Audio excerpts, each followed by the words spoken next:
Hello, America! From the soundstage of the Old Tucson Movie Studios in Tucson, Arizona, I'm Vic Caputo with a welcome to Speak Up America, the television show. Speak Up America, today pleased to welcome investigative reporter and author of the Asbestos Racket, Michael Bennett. And now, here's your host, Chuck Diaz. Whoa. Thank you very much. Thank you very, very, very much. Thank you. Thank you. Thank you. I'd like to welcome you to another segment, yet another one. They said we wouldn't last. Segment of Speak Up America. This is the third in a series that I hope doesn't end. In our last segment, we ended up talking about Greenpeace and how it seems to be getting close to the EPA. In this segment, we're going to be talking about the EPA itself and some of the things that it does that you might want to question if you knew about it. But here again, that's why Speak Up America was started.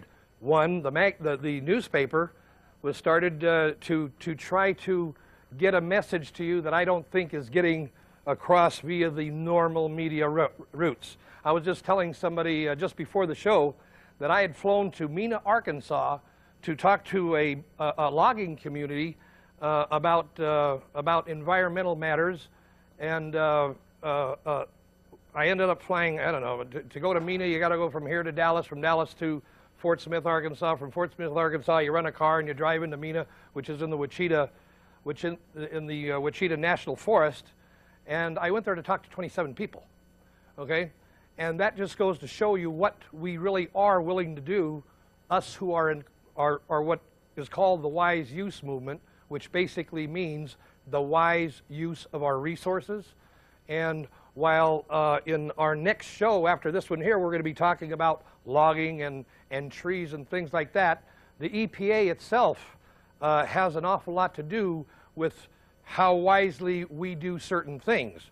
After this next break, I'm going to talk to you about how they come up with some of these things that tell you that you shouldn't eat because it might cause cancer and something like that.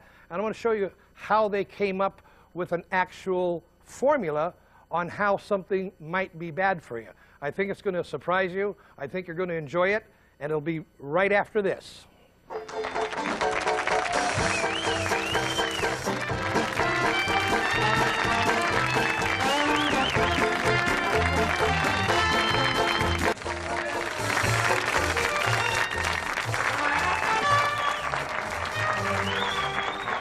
Thank you very much. Thank you. Thank you. As I mentioned just before we went to break, we're going to talk a little bit about, I may have misled you a little bit because we're not really going to talk about the EPA per se, okay? We're going to talk about some of the things that they are probably involved in. I'll give you an example. Scott, why don't you bring up that first quote, the USA Today quote. 300,000 acute illnesses and injuries in farm workers a year from pesticides, okay? That was in USA Today editorial in April of 1992. It also appeared in a Senate, pardon me, or a congressional report, and it came from a World Resource Institute or World Health Institute report that was dated back in 1985. The interesting part about this thing is how they come to these conclusions. When you read an article like that in a newspaper, you say, wow, 300,000 illnesses a year in farm workers are caused by man-made pesticides. Let me show you how that actually came about. Back in 1970-something, I can't remember exact the dates, there was a Dr. Molly Coy who had read that there was a doctor in California said that only 1% of the pesticide-related illnesses are reported in California. And this doctor, who knows why he said that, but he said it. and he wrote it somewhere, and she read it. So she said, well, if 1% of the farm cases are reported from pesticides, and they reported 235 this year, which happened to be the year that they did this World Health Institute report, there were 235 actual cases that were reported. So she said, well, if only 1% are reported, then we should be able to multiply that by 100, and that'll come to 23,500 actual pesticide-related illnesses that are going on in California. Then she said, well, wait a minute, 23,500 cases is 7.8% of all of the farm workers in California. Okay? And if 23,000 is 7.8% of all the farm workers in California, and there are 4 million farm workers in the United States, then if we multiply it out, there must be 312,000 reported cases, 312,000 reported cases every year. That 312,000 reported cases came from an actual 235 that were reported. And they scientifically manipulated it to 300,000 cases, and then it gets reported in USA Today, or you read it about it in Time magazine, or you read it, or you hear about it in Discovery magazine or something like that. That's just an example of how they do that. Bring up the next quote, Scott. The use of this product may be hazardous to your health. This product contains saccharin, which has been determined to cause cancer in laboratory animals. Okay? Now, when that happened, I remember when that happened. I think Sweet and Low went, and that, by the way, is off of a package of Sweet and Low. I think the Sweet and Low sales dropped immensely. And the way they came about that statement was they gave the laboratory rats that they're talking to you about the equivalent of a human being drinking 800 cans of diet soda per day for 70 years. All right? That's how much they gave the rats. You would have thought they would have drowned, okay?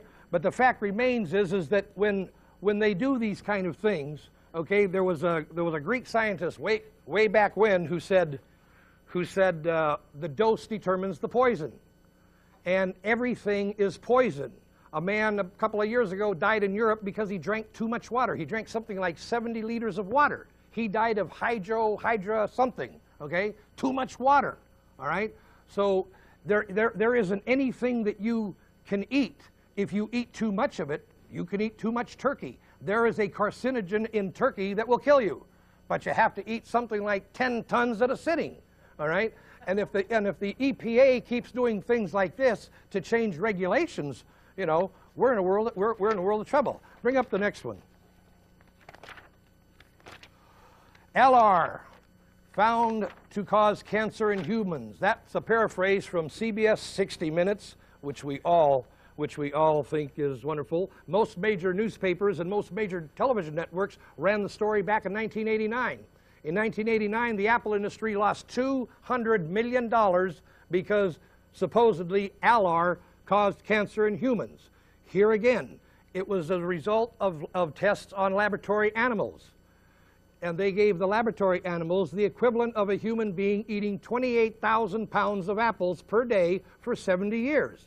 Now, conversely, when they cut the dosage in half, when they cut the dosage down to 14,000 pounds per day for 70 years, no tumors and no cancer showed up in any of the laboratory rats.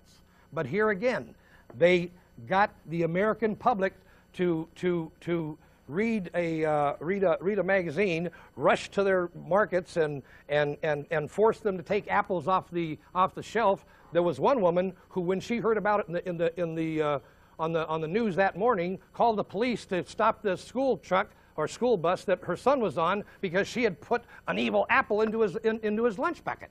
All right, and that's the way we are. Okay, these people who are trying to expand government, who are trying to expand regulation, are finding out different ways of scaring the living daylights out of you so that you'll accept the new regulation, so you'll accept the new government edict, so you'll accept all this stuff, so you'll accept opening up your pocketbook and letting them put their hand in it. And basically that's it. In our next segment, we're going to have Michael Bennett come up here. He's a Pulitzer Prize nominee and author of what I consider one of the best books around on asbestos, The Asbestos Racket. His name is Michael Bennett. He's here from Washington, D.C., and he's going to start off the next segment and tell you exactly where we stand on that point. Thank you very much. Right after this.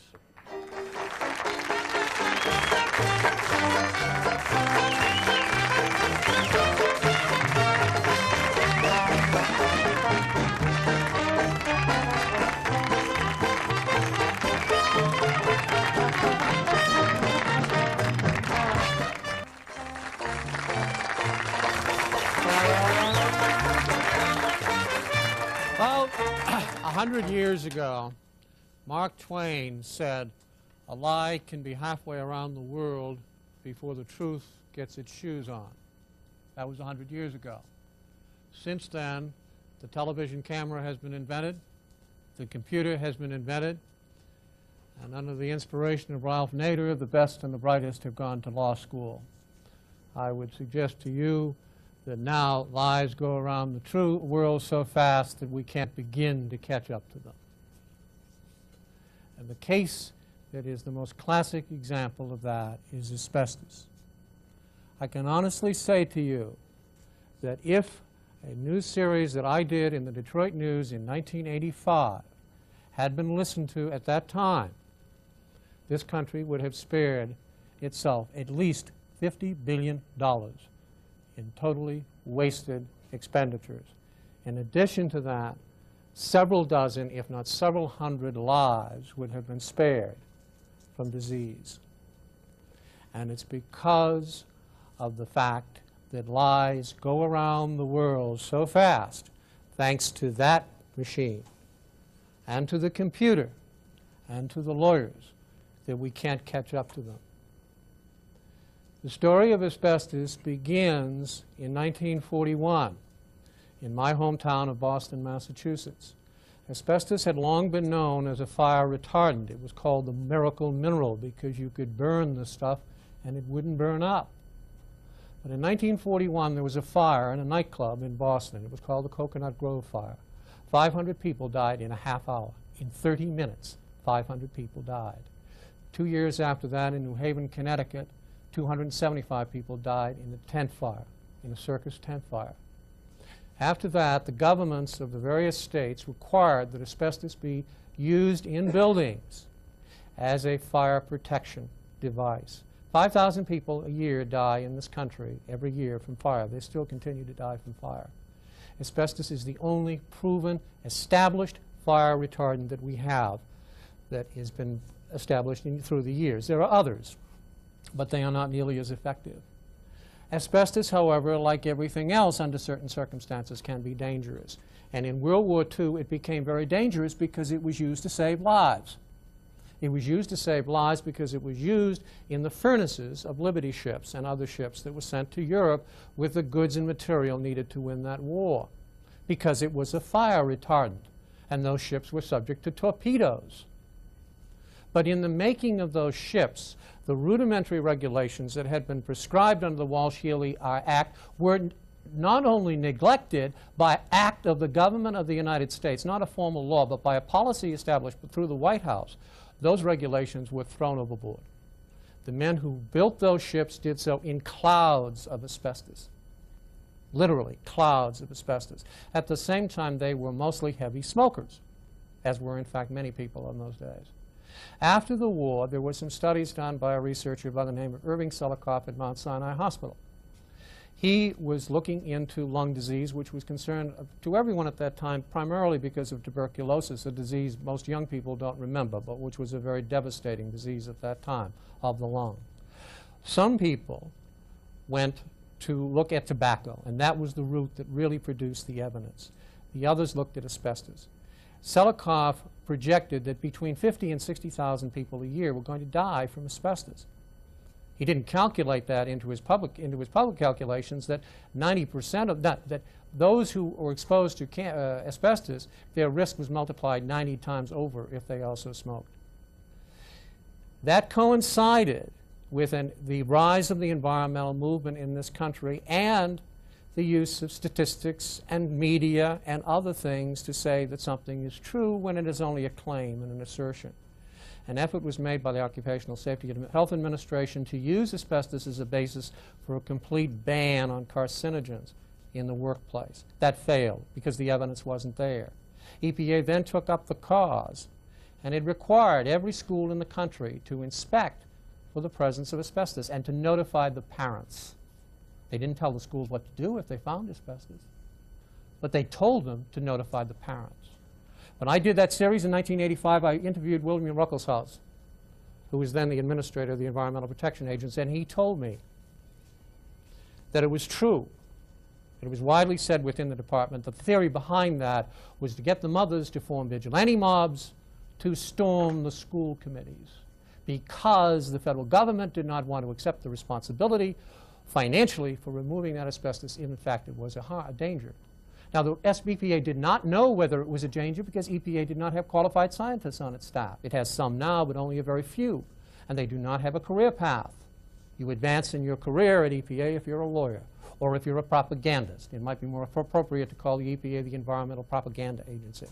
I tracked those lies down. They were lies. They were lies to you by your government, designed to inspire hysteria, designed to foster an industry that had no real reason for existence. It was a shakedown racket, and I'm using that word with clear, deliberate intent. It was a deliberate shakedown racket. It was a protection racket. It was the kind of racket that was pioneered in places like Detroit, for which I did the series during the 1930s, when hoods would show up and say if you didn't pay tribute to them, they'd break your windows. The government of the United States did that to every school system in this country, and I published that. And I must say, to the disgrace of the people of this country, they didn't respond to it because they believed that camera and they believed the computers. They did not believe the scientific facts, which I had established clearly in 1985. In 1991, when my book appeared, EPA had tried unsuccessfully to ban asbestos on the grounds that it now caused not 50 to 60,000 deaths a year, but 13 to 15. They lost. That attempt was kicked out of court by a unanimous three-quarter vote.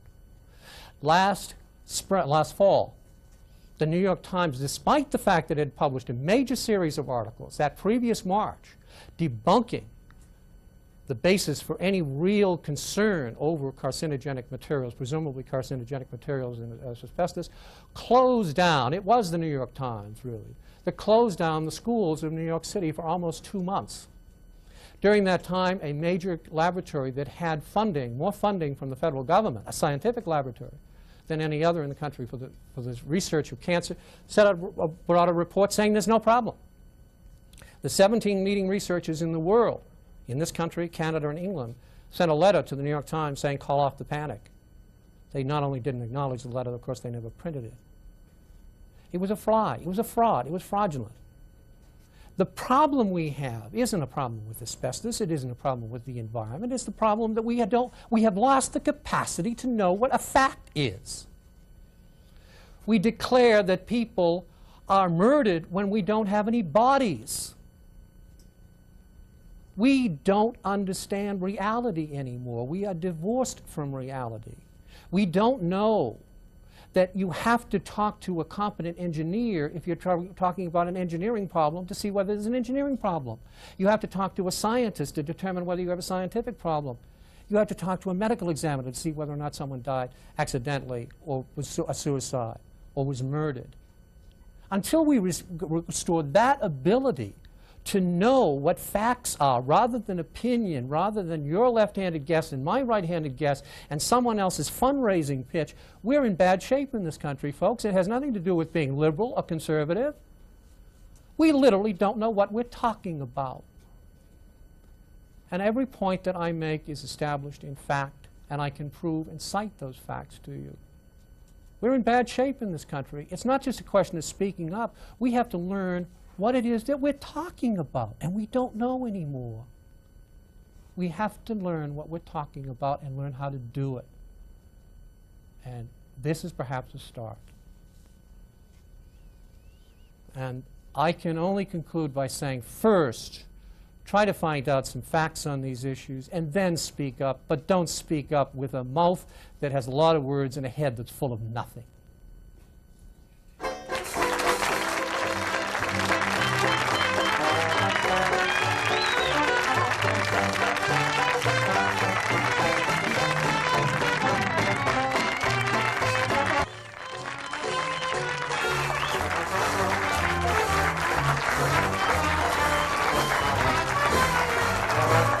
Thank you very much.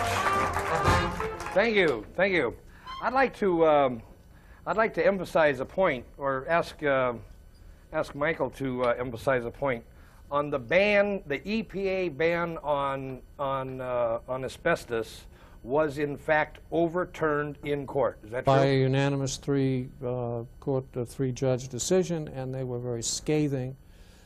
Judge Breyer of Boston, the federal courts judge who was newly appointed to the Supreme Court, gave a series of lectures 2 years ago now at Harvard, the Oliver Wendell Holmes lectures, and he cited that case, and he cited in there the fact that the court had said, in effect, that more people died of swallowing toothpicks than died from asbestos. Asbestos saves lives. It continues to save lives in buildings where it's present and fires break out, because it is a fire retardant. But I think that's an interesting point, because the point is that in court, the EPA ban has been thrown out. In your cities out there, how many schools are they still raising money for out of your taxes, okay, to take the asbestos out of the schools? Now, let me make one point on this. I am not, under the laws of the government of the United States, an expert on asbestos. There are people out there who are experts under the laws of the government of the United States. They become experts by taking a 3-day course or a 5-day course and getting a 70 passing grade on a true-false test. They do that without benefit of any prior educational experience, including a high school diploma. That is the government of the United States speaking to you. Now, the Congress has recognized this. The National School Boards Association does recognize me as an authority on this. The League of Cities does. The Conference of Mayors does. They are trying to stop EPA being elevated to cabinet-level status by putting in a provision that they must in future do a risk assessment before they carry on regulations like this. It's being fought in Congress. The thing that's holding it up is the fact that the public isn't aware of it. The people who are on the front lines of these problems, the local government officials, know that they're being sold a bill of goods, but until such time as they get support from the citizenry, an outraged citizenry, they're not going to be able to push this through in Congress. There's just too many entrenched interests involved. I agree 100%. Right after this next break, we're going to look at a couple of more quotes and talk to Michael some more. And then we're going to go to a question and answer period. That'll be right after this.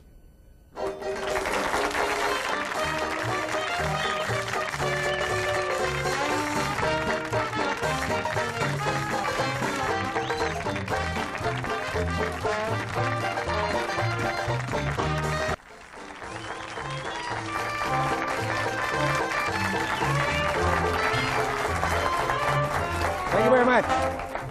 Thank you very much. We're talking with Michael Bennett, the author of the Asbestos Racket.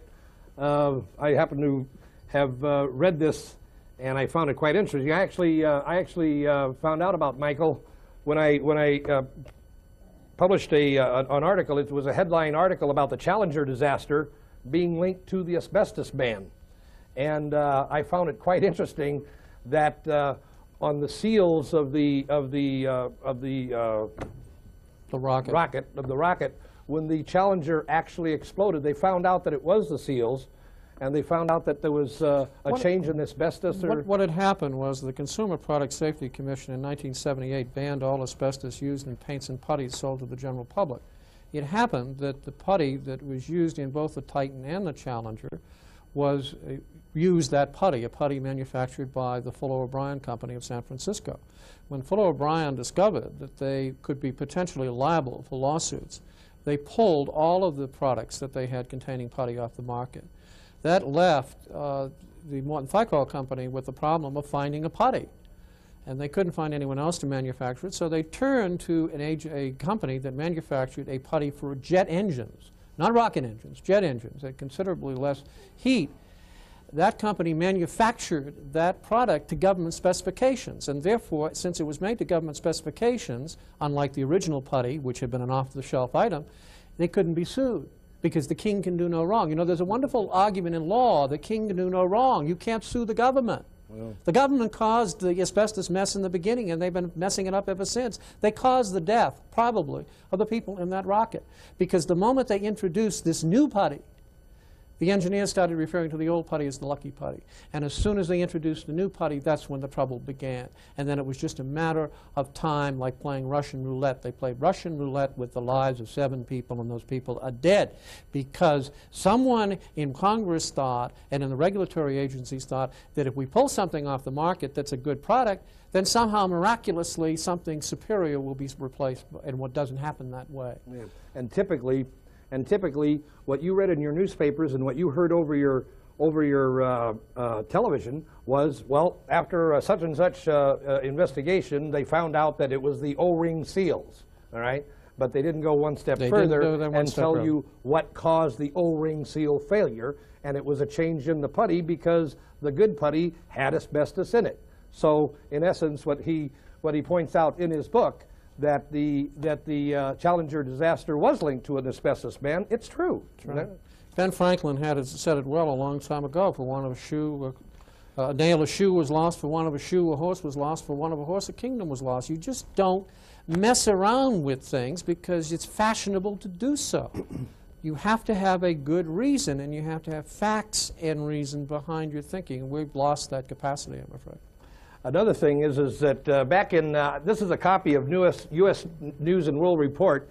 Maybe you can get the camera in on there. I don't know if you can get it. We just happened to bring it up, otherwise I'd have had it. But it was back in 1983. And if you notice, it has in this issue, the evacuation of Globe, Arizona. And Globe was a town that was literally sitting on top of an asbestos mine. I went up there and talked to some of the people up there. One of them was an insurance salesman who had been there for 50 years and had never had a reported case of anything linked with asbestos. Now, isn't it true that on the Liberty ships, wasn't that African asbestos? A lot of the asbestos that was used was of a type and variety mined in Africa and South Africa, which, in contrast to the type found in North America, is relatively long and sharp. Once it gets into the lungs, it gets into them and stays there. The chrysotile white variety, which we use in this country and in Russia, is relatively short and curly. It's expired. It's exhaled. That was used apparently for some particular reasons during World War II. The other thing about the Globe incident is that back last fall, a truck containing asbestos-containing materials from a site that was where it was being pulled out broke down on the San Francisco-Oakland Bridge. A radio show out there called a friend of mine who is perhaps the leading, he's a former president of the American Mineralogical Society, he's the winner of their top award, he's the top asbestos expert in the U.S. Geological Survey, the American federal government's geological survey. And they said, what can we do about this stuff? He said, kick it over the bridge into the water, it'll go back to where it comes from. They said, what do you mean? It's terrible. He said, you're sitting on the biggest deposit of asbestos in the world. San Francisco sits on 20 miles of asbestos. It goes 20 miles deep. The only way we'll ever get rid of asbestos in this world is when the Earth eventually plunges into the sun. It'll be the last thing to be burned up. The cockroach is the last animate thing that will be in existence before the Earth plunges into the sun, and the asbestos will be the last of all the last things. I want to get this one quote that you had from, what magazine was that? It's from Newsweek magazine. This is 2 years ago. Bring that up, Scott. Should Reed Irvine be dictating national asbestos policy? Well, nobody else is. I don't think they know who Reed Irvine is the director, chairman of Accuracy in Media, which is a watchdog organization that has been criticizing the media for many years and which I am affiliated with. He wrote the introduction to my book. That article, a full page in Newsweek under the headline of To Yank or Not to Yank, pointed out that we were advising people not to yank, and that why on earth should Reed Irvine, who's a private citizen and the head of a private watchdog group, why should he be making these policies? The fact is, according to Newsweek, no one else is. No one else was. Now, what does that tell you about your federal government? The problem is they don't know what they're doing. Literally, they do not know what they are doing. I agree with that one. Okay, right after this, we're going to come back with Michael Bennett. We're going to have questions and answers, and we'll be doing that right after this one.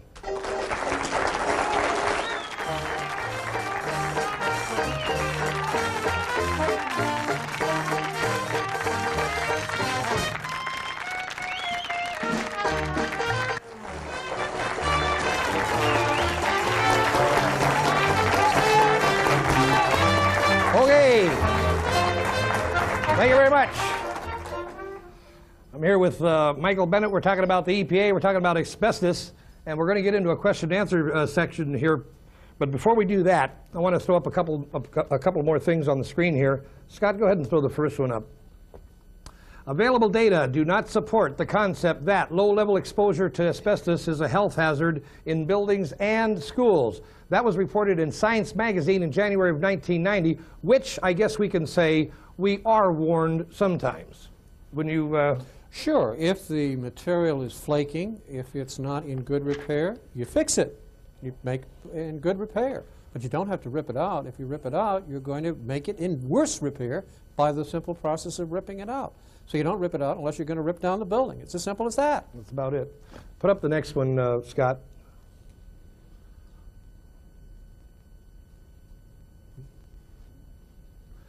To put asbestos in perspective, we should consider how it rates among other risks of daily life. The risk of succumbing to lung cancer from smoking just one cigarette a day is, bring up the next one, estimated to be at least 1,000 times greater.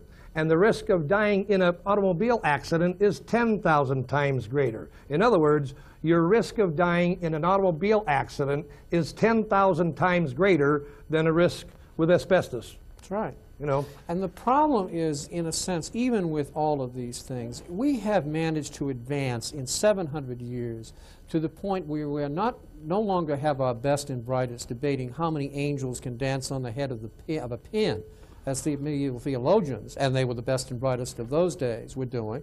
We're now asking how many carcinogens can dance on the head of a computer cursor. That's how far advanced we are. We might as well be back in the caves, looking out beyond the fire and saying what horrible thing is out there. We haven't really advanced at all. We've got new techniques, we have new methods, we have new computers, but we're still that cowering little animal hiding behind the fire in the cave. Yeah, I agree with that one. Okay, we're going to go to some questions and answers. If anybody has any questions, would you please stand up so our mics can get to you? Let the mic get to you first. Want to stand up, sir?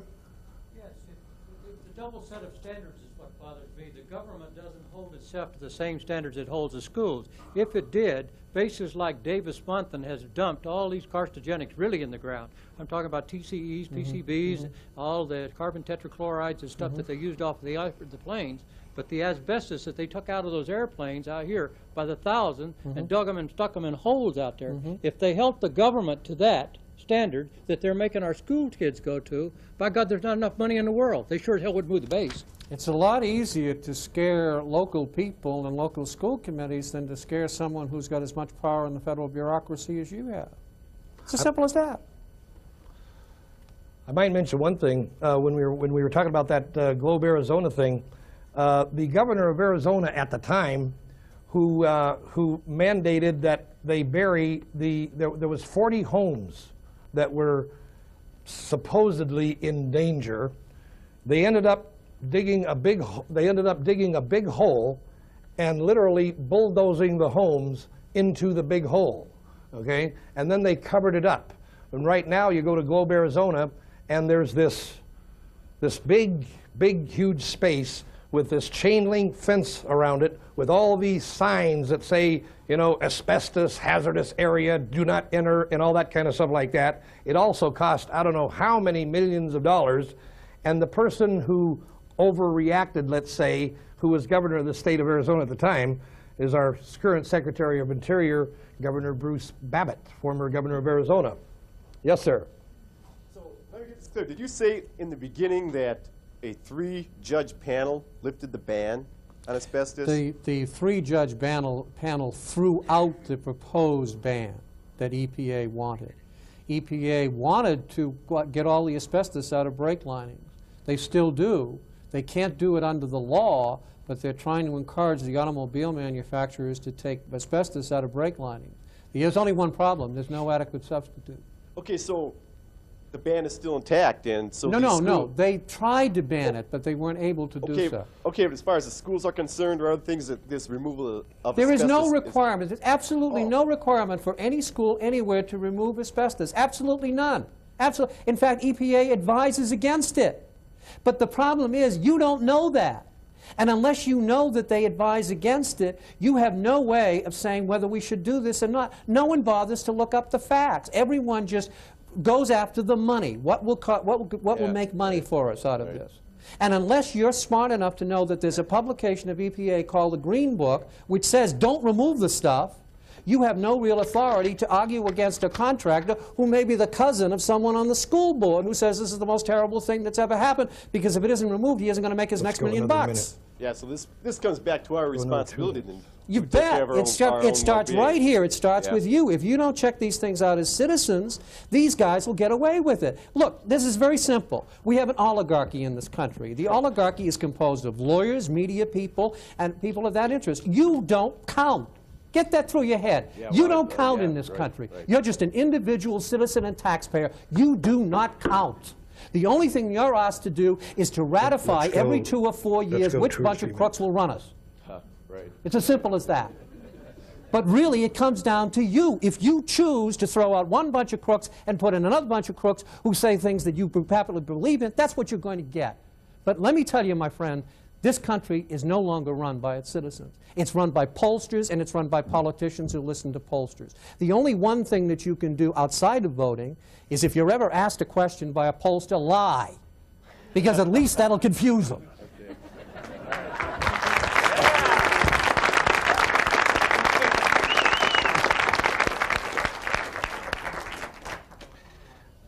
In an article that I wrote in Speak Up America called "Fleecing the Sheep," I refer to the American public as the sheep, and I refer to a lot of the different organizations, the government, the environmentalists, hell, even Hollywood, even the football players, even the baseball players, even the guys that are getting $6 million a year or whatever for hitting 250. They fleece the sheep, and you are the sheep. Don't kid yourself. We're living in an age of Roman circuses, only the circuses don't come, but you don't have to get up to go to the circus. You just turn in your television set. It gives you the illusion of participation, but you don't even get to see any blood. If you do, believe me, it's that's taken out of your veins. I agree with that. Do we have another question from the audience? Yes, sir. Do I understand correctly that the asbestos content in brake linings has been reduced? And if it has been, how has it affected the stopping ability? There are many things that are going on right now, and I'm not privy to them because it would require a lot of research. But I'm sure that the automobile manufacturers are trying to reduce the asbestos content, consistent with their fear that if they reduce it too much, you'll have automobile accidents and people will get sued. The biggest problem EPA has run up against recently is they tried to create a great big fear over radon. And they ran it and encountered one problem. You can't sue Mother Nature. And that's what they wanted to do, was to get rid of radon. Well, the route that they have chosen is through the tort lawyers. But you can't sue Mother Nature. Radon comes to us compliments of Mother Nature. Yes, sir. Aren't many of our older water lines made of asbestos? Yes, they are. And also, I've been told to stop larger groups doing homeschooling. They were told they had to have their facility inspected and passed on the asbestos, which could cost $15,000 to $20,000. Sure, sure. Big brother is alive and well, and he has a big sister. And they're both in the White House. But don't kid yourself. This happened under the Republicans, too. I'm an equal opportunity blamer.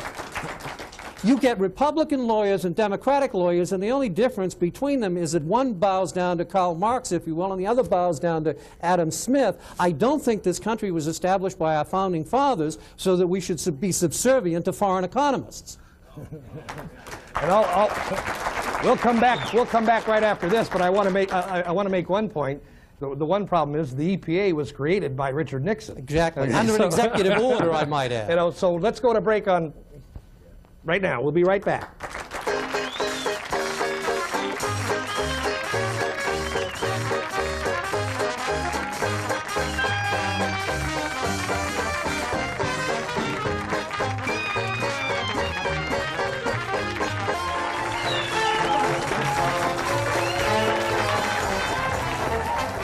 Thank you very much. Thank you. Thank you. We don't have very much time left here, but there was a gentleman that wanted to ask a question on the last segment, so let's go ahead and go to him, sir. Is there anything being developed to replace asbestos now? And was there any early government cover-ups to protect the government? Yeah, probably the most likely substitute would either be fiberglass or ceramic fiber. There's only one problem. They cause cancer, too. On the other hand, there's a gentleman by the name of Bruce Ames at the University of California at Berkeley. Bruce Ames is as important to cancer as Einstein was in the development of nuclear physics. He has developed a test which tells us information about cancer. He has not been interviewed by the media. He is, if he wasn't a Nobel Prize winner now, he will be fairly quickly. And he says, in large measure, almost everything causes cancer. It's a mixture of genetic inheritance, all of these things that decides whether or not we have cancer.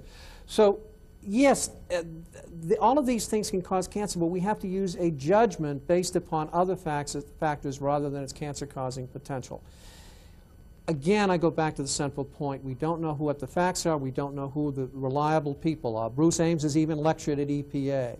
Unless we talk to those people, unless we talk to the people who are knowledgeable, unless reporters do what reporters are supposed to do, and talk to the experts, and find out whether or not someone died, and if they died, how they died, then we can't have decisions made.